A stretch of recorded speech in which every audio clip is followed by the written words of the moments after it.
Bodyguard, orang bahasa sekarang yang menyertai, ada bodyguardnya. Siapa bodyguard beliau? Siapa bodyguard beliau? Ada yang tahu bodyguardnya Nabi Shallallahu Alaihi Wasallam siapa? Hah? Bapak punya bodyguard di sini? Punya bodyguard nggak? Nggak punya, nggak nyunah berarti. Nabi punya bodyguard. Siapa bodyguardnya? Ada yang tahu siapa? Abu Musa al-Ash'ari. Salah satu bodyguard yang beliau pakai ketika beliau ada di dalam kota Madinah. Dalilnya mana? Pada satu saat ketika Nabi Shallallahu Alaihi Wasallam di musim panas masuk ke dalam satu kebun kurma.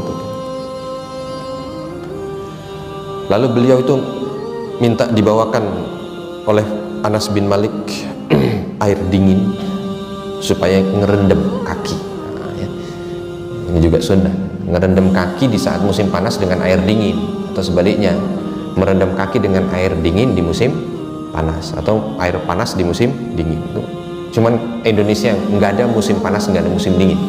Yang ada kalau nggak hujan kemarau. Ya. Kalau kita nggak ada itu. Tapi ya di beberapa daerah mungkin panasnya terik gitu. Karena kalau di sana itu, apalagi ketika di Madinah, ini bicara di Madinah, Bapak Ibu udah pernah ke Madinah kan? Coba ke Madinah Desember Januari, wow dingin. Ya kadang-kadang bisa sampai 5 derajat, 3 derajat kedinginan. Nah itu menyelupkan dengan air hangat. Tapi kalau di musim panas bisa 45 derajat itu. Nah satu saat pernah ketika Nabi di dalam kebun sedang berendam itu, Abu Musa al-Ash'ari itu nunggu di depan. Datang Abu Bakar As-Siddiq radhiyallahu anhu, ingin bertemu Nabi, izin sama Abu Musa al-Ash'ari. Disetop sama Abu Musa, ada apa wahai Abu Bakar? Aku ingin bertemu dengan Nabi, tunggu dulu. Aku tanya dulu ke Nabi, kalau beliau berkenan maka silahkan datang masuk. Singkat cerita dibolehkan masuk. Datang sahabat yang lain, Umar bin Khattab masuk, datang. Tapi di stop dulu. Nah, itu cerita yang diriwayatkan dari Imam Muslim. Ya, berkaitan dengan masalah bagaimana kedudukan Abu Musa al-Ash'ari. Ada bodyguardnya, ada.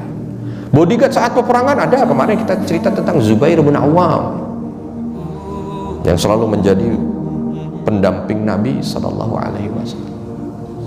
Ya, sampai ketika dalam beberapa peperangan, ya, Zubair bin Awam selalu menjadi superhero di samping Nabi Sallallahu Alaihi Wasallam. Ya, berbagai macam bentuk peperangan yang ada banyak kalau kita mau ceritakan, tapi yang nulis ada. Ya, sekretaris Nabi kalau ada urusan nulis. Artinya ketika kita berbicara tentang bagaimana Ummu Sulaim memberikan Anas bin Malik kepada Nabi sebagai seorang pembantu, maka ini juga kita boleh ambil sebagai pelajaran bahwa boleh saja kalau seandainya ada orang itu yang ingin mengambil pembantu. Jangan salah gitu. Karena ada beberapa orang kemarin emang tidak berlebihan Ustadz, orang ngambil pembantu. Kok berlebihan? Di mana berlebihannya? Silahkan saja, nggak apa-apa. Ya, selama sesuai dengan koridor syar'i. Seperti tadi Nabi punya 3 asisten laki-laki semua. Jangan punya sekretaris perempuan pakai rok mini, ya, bibir tebel, bukan begitu. Ya. Nabi SAW punya sekretaris laki-laki, punya bodyguard laki-laki, punya asisten laki-laki. Istri-istri Nabi Ummahatul Mukminin punya masing-masing pembantu yang mengurusi hajat mereka. Kalau bapak-bapak, ibu-ibu juga punya, itu merupakan bahagian yang diperbolehkan. Apalagi kalau niatnya ingin mengikuti sunnah Nabi. Wah, luar biasa. Karena ada beberapa orang yang mungkin rezekinya itu lewatnya dari model seperti itu. Kita punya kelebihan rezeki, ya berbagilah dengan mereka. Lalu Nabi SAW hidup bersama dengan Anas bin Malik 10 tahun.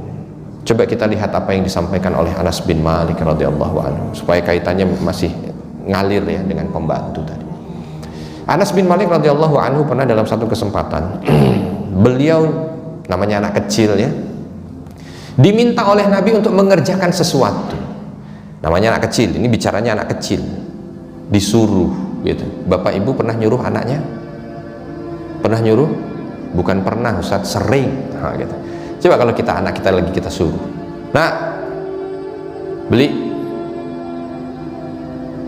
apa misalkan beras, beli apa, tapi nggak tahu, pernah tidak nyuruh beli beras anaknya ya, suruh apalah gitu, ambilkan papa ini atau ambilkan. Ada kalanya anak kecil itu ketika disuruh nggak mau. Ya. Namanya anak kecil, anak-anak.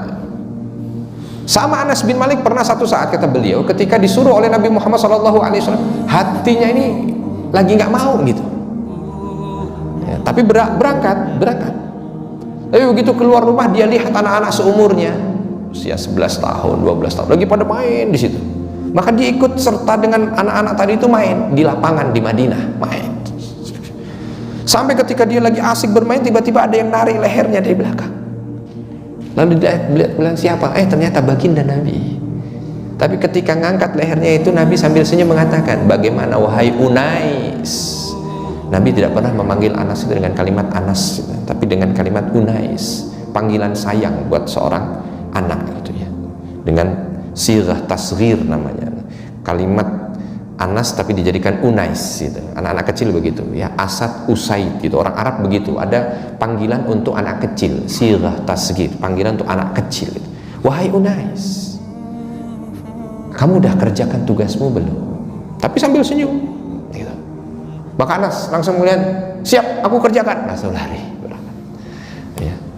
Itu terkesan sekali buat Anas bin Malik. Kenapa? Karena biasanya kalau dilihat orang-orang yang lain tuh, ya, disuruh anaknya, bapak nyuruh anaknya untuk jalan, nggak jalan, itu melotot bapaknya. Gitu. Itu Nabi Muhammad tidak pernah. Dilanjutkan dalam hadis berikutnya, tidak pernah selama 10 tahun aku menyertai beliau untuk membantu beliau, itu tidak pernah beliau itu menanyakan kenapa kau lakukan ini, kenapa ini, tidak pernah. Ya. Itulah yang menyebabkan Anas bin Malik radhiyallahu anhu menjadi seorang ulama setelahnya. Ini perilaku yang perlu untuk kita jaga kepada pembantu. Artinya dari sini Nabi ingin mengajarkan bahwa pembantu itu ya bukan budak. Beda antara pembantu dan budak. Di zaman Nabi sudah ada pembantu, di zaman Nabi juga ada budak. Maka di zaman kita jangan menjadikan pembantu sebagai budak. Disuruh nggak mau disetrika, waduh, wah, gitu. Ya disuruh nggak mau dicambuk, waduh. Kalau ini budak mungkin oke, tapi ini bukan budak. Bahkan kalau kita bicara tentang pembantu, dalam hadis Adabul Mufrad itu, masya Allah, bagaimana Islam itu memuliakan pembantu. Sampai Abu Dzar Al-Ghifari pernah meriwayatkan satu riwayat, ya, ketika beliau itu ditanya oleh orang-orang lain gitu, oleh tabi'in bertanya pada beliau, kenapa memperlakukan pembantunya itu seolah saudaranya. Maka diriwayatkan satu hadis bahwa pembantu kalian itu adalah saudara kalian yang Allah datangkan untuk membantu kalian. Maka berikanlah makan seperti apa yang kalian makan, berikanlah pakaian seperti apa yang kalian pakai. Ya. Ketika orang membahas tentang Anas bin Malik, maka tidak akan pernah melepaskan atau melewatkan momen ini, bagaimana Nabi SAW mampu untuk membuat Anas bin Malik 10 tahun sampai memiliki kesan yang seperti itu. Bahkan bukan hanya sekedar itu, 10 tahun lepas dari madrasah Nabawiyah, 10 tahun jadi pembantu Nabi, keluar dari rumah Nabi menjadi ulama besar, menjadi perawi hadis, ya, terbanyak. Ini yang luar biasa, pelajaran yang Allah Subhanahu wa taala berikan. Lalu Anas bin Malik